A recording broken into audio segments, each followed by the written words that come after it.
And here is the question. Is caste always bad?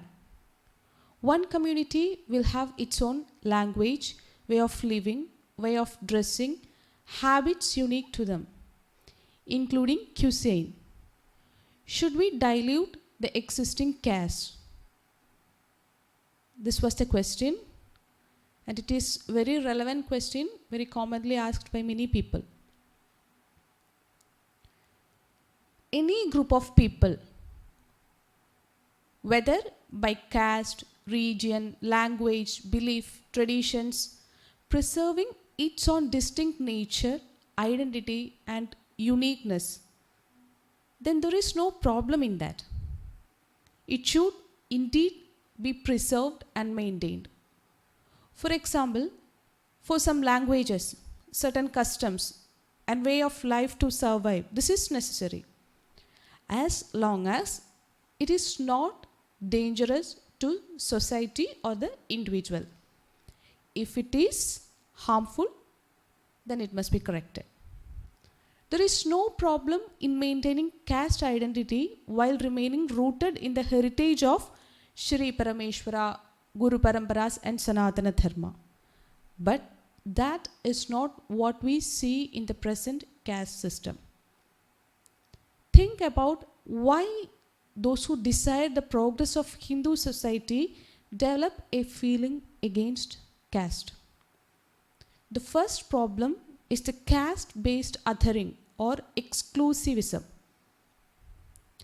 Instead of the harmless and widely accepted idea of preserving one's identity, many people think we are a special category.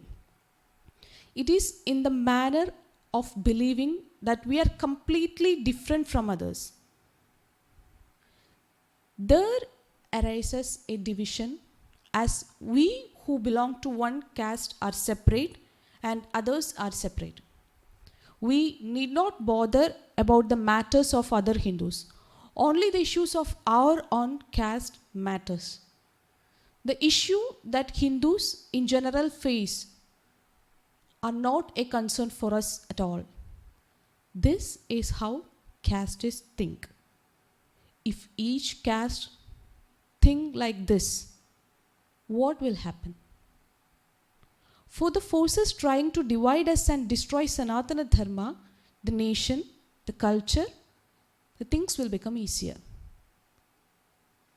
Instead of moving forward in the lineage of Ishvara, Guru Paramparas, and Sanatana Dharma, a mindset develops that we are separate and they are separate.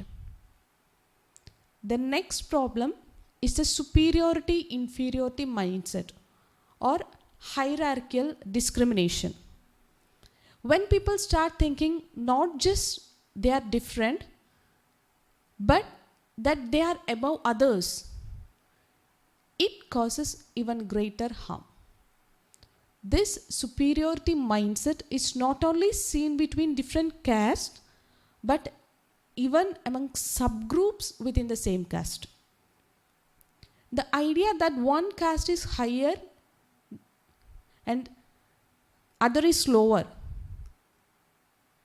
it is what creates a mindset of superiority and inferiority.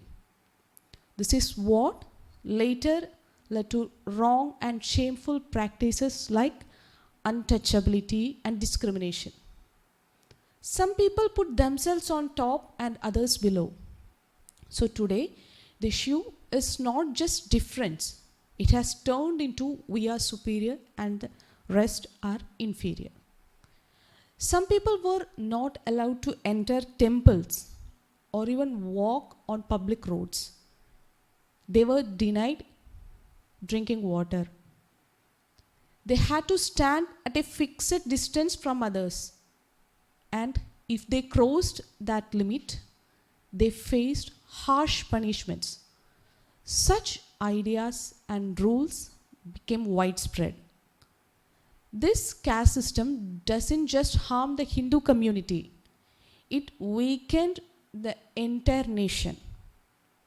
It gives strength to our opponents, and it doesn't stop with religious conversion, if you continue like this, it can even lead to our destruction itself. This is a sickness that exists only when we stand within the Hindu community. The same people who loudly talk about caste identity, when they convert to Islam or Christianity, they are forced to follow the traditions of those religions. In Kashmir, some Brahmins who converted into another religion still try to call themselves Pandits, but eventually they merge completely into the Muslim community. You can see that they unite around Allah, Prophet Muhammad, the Quran, Iman, and the Muslim Ummah. But in the Hindu community, instead of standing united in our shared heritage, that is in Sri Parameshwara, in our Guru Paramparas, in Sanatana Dharma, in our culture, many move away and refuse to unite. In places like Tamil Nadu, there have been mass religious conversions just because of these caste hierarchical problems. Remember Meenakshipuram and similar incidents. In India, we proudly celebrate the unique culture of every state. That diversity is beautiful. But if someone claims that their state's heritage is not part of India's larger civilizational heritage, that is where separatism begins. True unity is when each state celebrates its own identity while standing firmly as a part of India. That is our stand. Unity in diversity, not separation in the name of diversity. So, this is the answer to the question. I hope it is clear.